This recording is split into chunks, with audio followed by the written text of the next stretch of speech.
चलिए पहले हम स्टार्ट करेंगे, कृतिका नक्षत्र तक हो गया था ना, रोहिणी नक्षत्र से स्टार्ट करें। रोहिणी और मृगशीर्ष ये दो नक्षत्र आज देखेंगे। और उसके पहले कुछ चीज़ें मैं क्लियर कर दूं। एक ही पॉइंट से कोई भी चीज़ डिस्कस नहीं हो सकती, ना किसी की पॉजिटिविटी ना किसी की नेगेटिविटी। जो अगर सोचे कि हम नक्षत्र देख के और सब बता देंगे कि हाँ आप पॉजिटिव में जा रहे हैं नेगेटिव में जा रहे हैं, दिस इज़ ऑल्सो रॉन्ग, ठीक है।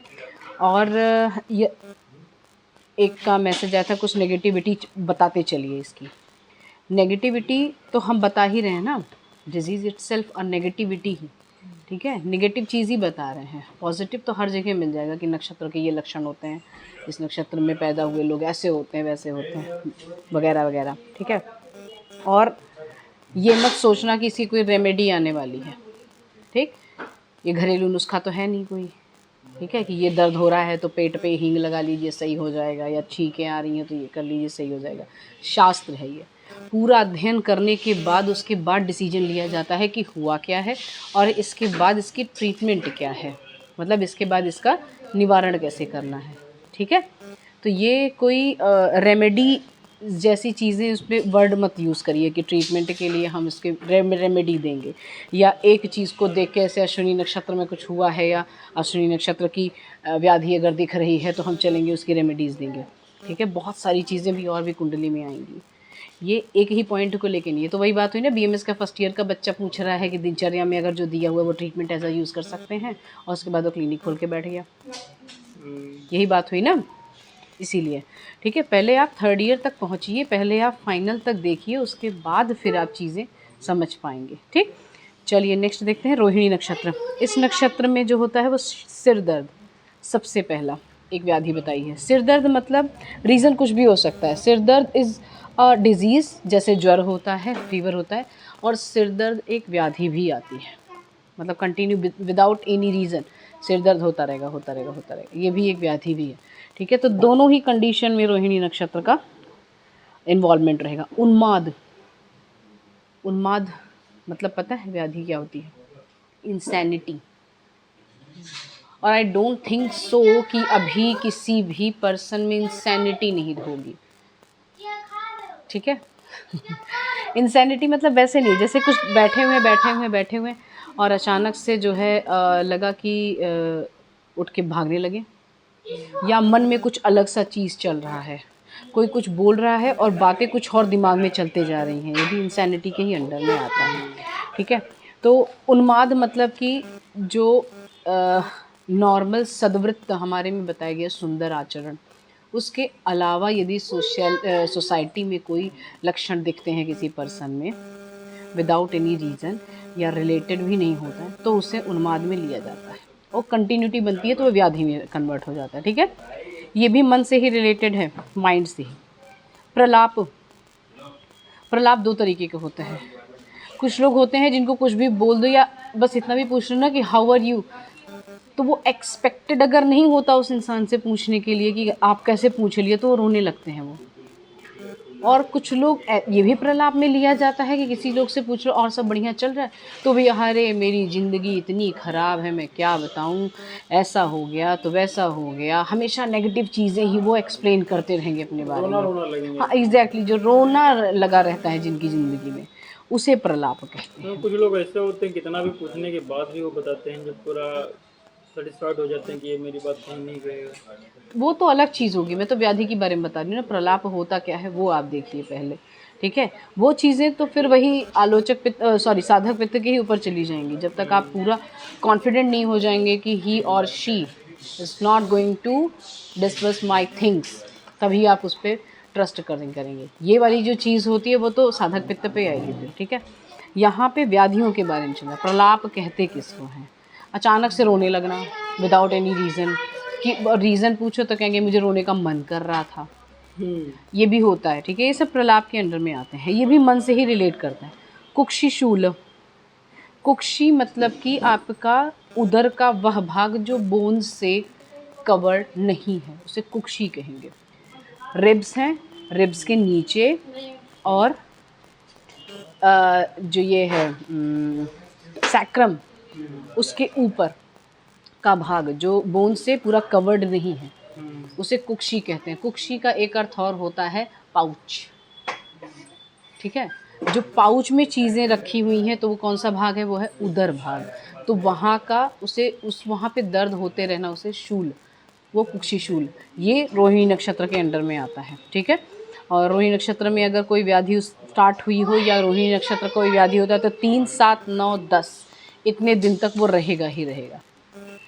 सिम्टम्स कम ज़्यादा होते रहेंगे, 3 दिन या रहे या 7 दिन या 3 दिन या 6 दिन, 7 दिन या तो 9 दिन या तो 10 दिन, ठीक।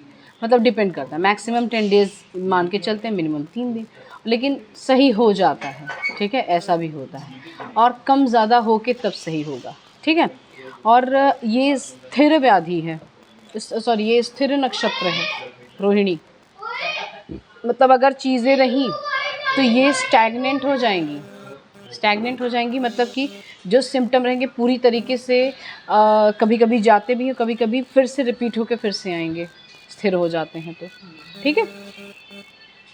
और या फिर ऐसा भी होता है कि फिर से रोहिणी नक्षत्र आए ना दूसरे मंथ का, तो फिर वही चीज़ें स्टार्ट हो जाएंगी, ठीक। नेक्स्ट देखिए मृगशीर्ष नक्षत्र। और इस रोहिणी नक्षत्र में जन्मे हुए लोग इस चीज़ों से ज़रूर ही हमेशा दिक्कत में रहेंगे, ठीक है। 2 चीज़ें मैं बताते चल रही हूँ, एक तो जन्म के समय वाला चीज़ कि जन्म जिस नक्षत्र में हुआ है ये व्याधियों के सिम्टम्स देखेंगे। दूसरी चीज़, अगर ये व्याधि जन्म के पश्चात मतलब आयु में किसी भी समय आई और ये नक्षत्र रहा तो उसका काल कितने दिन तक रहेगा। ये दोनों चीज़ साथ में ही चल रही है, ठीक है। अब देखिए मृगशीर्ष, इसको मृदु नक्षत्र भी कहे हैं, ठीक है। इस नक्षत्र में त्रिदोष, चर्म रोग, असहिष्णुता ये व्याधि होती है।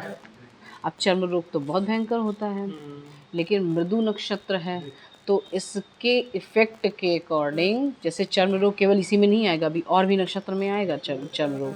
तो यहाँ जो चर्म रोग होने वाला है वो केवल सिम्टम थोड़े से लाइट ही रहेंगे, जैसे रैशेज होके ख़त्म हो गए या थोड़ी देर फुंसियाँ हो गई, ख़त्म हो गए। लेकिन जो अदर जैसे तीव्र या उग्र नक्षत्र में अगर चर्म रोग होता है तो वहाँ पे क्या होने वाला है, वो भयंकर वाले में जाएंगे, एक्सट्रीम लेवल में। यहाँ पे मृदु नक्षत्र मृगशीर्ष है, इस वजह से थोड़े ही लाइट वाले होके बस ख़त्म हो जाएंगे।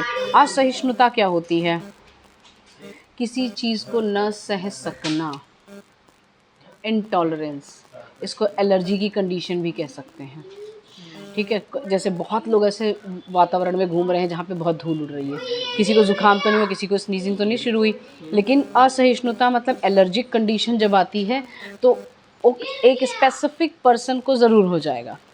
और फिर वो कहेंगे कि मुझे ना धूल से एलर्जी है, या पुरानी डस्ट अगर हो कहीं पे जमी हो और अगर उसने वाइप कर दिया या उसको जो है हटा दिया तो उसके भी साथ में होता है। और इस नक्षत्र में जो व्याधि होंगी वह तो 3 दिन तक रहेंगी, या तो 5 दिन तक रहती है, 9 दिन तक रहेंगी, ऐसा रहेगा। जो पहली वाली लाइन जो मैं बता रही हूँ वो जन्मे हुए लोग भी उसमें इन्वॉल्व हैं, या उस नक्षत्र पे जो लोग जन्मे थे उनका भी इसमें इन्वॉल्वमेंट है। और दूसरा वाला जो लाइन चल रहा है वो अगर व्याधि के मतलब जन्म लेने के पश्चात पूरी आयु में जब भी ये नक्षत्र आएगा और ये व्याधि के सिम्टम दिखना शुरू हो गए उस दिन से, तो वो इतने दिन तक रहेगा ही रहेगा, ठीक है। दोनों चीज़ को मर्ज मत करिएगा।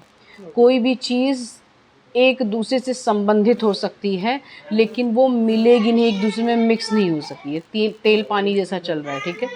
न नक्षत्र के लक्षण कभी राशि वाले के में मिक्स करना है। हाँ, ऐसा हो सकता है कि इत्तेफाक ऐसा हो कि ये वाले लक्षण और वो वाले लक्षण सेम हो जाए, ठीक है। लेकिन वो एक मतलब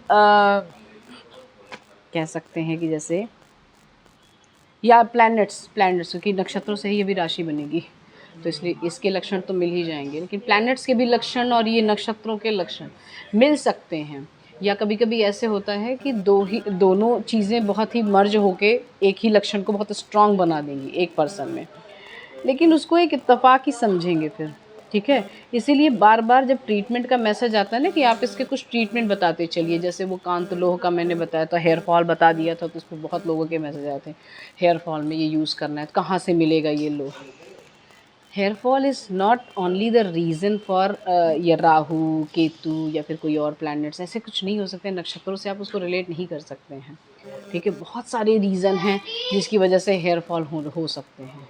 ठीक है, आप नमक ज़्यादा खाएंगे तो भी हेयर फॉल होने वाले हैं, आप एस्ट्रिंजेंट जैसे चाइनीज़ ज़्यादा खा रहे हैं तो भी हेयर फॉल होने वाले हैं, कोई डिजीज़ से रिलेटेड तो भी हेयर फॉल होने वाले हैं, स्किन की प्रॉब्लम हुई तो भी हेयर फॉल होने वाले हैं, सोरियासिस की कंडीशन है तो भी, है ना, या फिर स्काल्प जो है अगर वो शेडिंग नहीं अच्छे से हो रही है जिसको कहते हैं डेंड्रफ हो जाना, उससे भी हेयर फॉल होने वाले, बहुत सारे रीज़न हो सकते हैं एक व्याधि के। एक ही चीज़ को लेके पकड़ के नहीं बैठना। हाँ, ये आपको हेल्पफुल ज़रूर हो सकता है, दोनों ही चीज़ें, नक्षत्रों के अकॉर्डिंग देख लीजिए, फिर व्याधि के सिम्टम के अकॉर्डिंग देख लीजिए। चीज़ों को स्ट्रॉन्ग करने के लिए strongly not now you strongly you can say कि इसी वजह से हुआ है और आपको यही व्याधि, आपको यही ट्रीटमेंट लेनी है। आप ये कह सकते हैं एक सपोर्टिव मेडिसिन जैसा काम कर सकता है। ठीक है, बट उसको एकदम एक ही चीज़ पकड़ के लेके भागना नहीं है, एक ही पॉइंट को या एक ही सिद्धांत को लेके उड़ना नहीं है। ठीक है, अभी बहुत सारी चीज़ें आएंगी, उन सबको जब मर्ज होगा तब जाके एक ट्रीटमेंट बेस पे पहुंचते हैं। ठीक, चलो 2 नक्षत्रों का, थैंक यू।